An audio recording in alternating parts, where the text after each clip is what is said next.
Manipurda haukiba chahi ki May ahumdagi thorakliba irang asidagi lanjalakchuna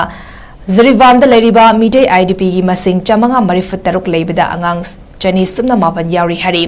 ꯕꯣꯔꯣꯕꯦꯀ꯭ꯔꯥ ꯁꯔꯀꯜꯗ ꯂꯩꯕ relief ꯀꯦꯝꯞꯇꯅ ꯃꯍꯩꯔꯣꯏ 12ꯒꯤ ꯃꯅꯨꯡꯗ ꯂꯥꯛꯀꯗꯧꯔꯤꯕ ꯐꯦꯕ꯭ꯔꯨꯋꯥꯔꯤ ꯊꯥꯗ ꯀ꯭ꯂꯥꯁ 10ꯒꯤ ꯑꯦꯛꯖꯥꯝ ꯊꯥꯒꯗꯕ ꯃꯍꯩꯔꯣꯏ 9 ꯌꯥꯎꯔꯤ ꯃꯈꯣꯏ ꯃꯐꯝ ꯑꯗꯨꯗꯒꯤ ꯅꯨꯃꯤꯠ 9ꯒꯤ ꯃꯅꯨꯡꯗ ꯖꯤꯔꯤꯕꯥꯝꯒꯤ ꯍꯥꯡꯂꯤꯕ IDPꯒꯤ ꯂꯩꯐꯝꯗ ꯊꯝꯗꯨꯅ ꯑꯦꯛꯖꯥꯝ ꯊꯥꯍꯟꯅꯕ ꯃꯔꯤ ꯂꯩꯅꯕ ꯑꯣꯊꯣꯔꯤꯇꯤꯗ ꯗꯤꯔꯦꯛꯇꯤꯚ ꯄꯤꯈ꯭ꯔꯦ ꯑꯃꯗꯤ ꯗꯤꯁꯇ꯭ꯔꯤꯛ ꯍꯣꯁꯄꯤꯇꯥꯜꯒꯤ ꯋꯥꯠꯂꯤꯕ ꯑꯣꯛꯁꯤꯖꯟ ꯄ꯭ꯂꯥꯟꯠꯁꯨ ꯅꯨꯃꯤꯠ 15ꯒꯤ ꯃꯅꯨꯡꯗ ꯁꯦꯝꯖꯤꯟꯅꯕ ꯗꯤꯔꯦꯛꯇꯤꯚ ꯄꯤꯔꯤ haina ngasi ꯖꯤꯔꯤꯕꯥꯝ ꯃ꯭ꯌꯨꯅꯤꯁꯤꯄꯥꯜ ꯀꯥꯎꯟꯁꯤꯜꯒꯤ ꯕꯥꯕꯨꯄꯔꯥꯗ ꯂꯩꯕ ꯒꯦꯁꯠ ꯍꯥꯎꯁꯇ ꯄꯥꯡꯊꯣꯛꯈꯤꯕ ꯄꯥꯎꯒꯤ ꯃꯤꯐꯝ ꯑꯃꯗ ꯅꯨꯃꯤꯠ 5ꯅꯤꯒꯤ ꯈꯣꯡꯆꯠꯇ ꯖꯤꯔꯤꯕꯥꯝꯗ ꯂꯥꯛꯈꯤꯕ Manipur commission for protection of child rights MCPCRꯒꯤ ꯆꯦꯌꯔꯄꯔꯁꯟ ꯀꯩꯁꯥꯝ ꯀꯨꯃꯥꯔꯅ ꯄꯥꯎꯃꯤꯁꯤꯡꯗ ꯐꯣꯡꯗꯣꯛꯈꯤꯕꯅꯤ ꯃꯍꯥꯛꯅ ꯃꯈꯥ ꯇꯥꯅ ꯍꯥꯏꯈꯤꯕꯗ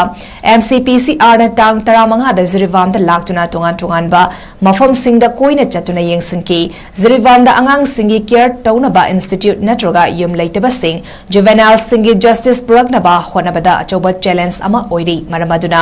athuba matamda Jiribamda juvenile singidamak home natroga center sing hangnaba mari lenaba singda khanghali haina phongdoki amadi social welfare department na angang singidamak pithokadaba scholarship ki paisa singsu pithoknaba khanghali amadi hauzik irang asina maram oiraga angang internally displaced person singda piba yaba singsu pinaba haina directive pikre haiba wafamsu thamki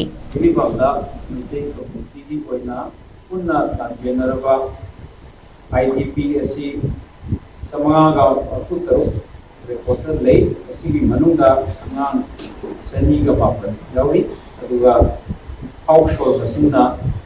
Kokna Sani Kumatri Wavan asi Manunga Pala Samaga Kumpan Nikida Saniga Mapa Yawi Sani Sunama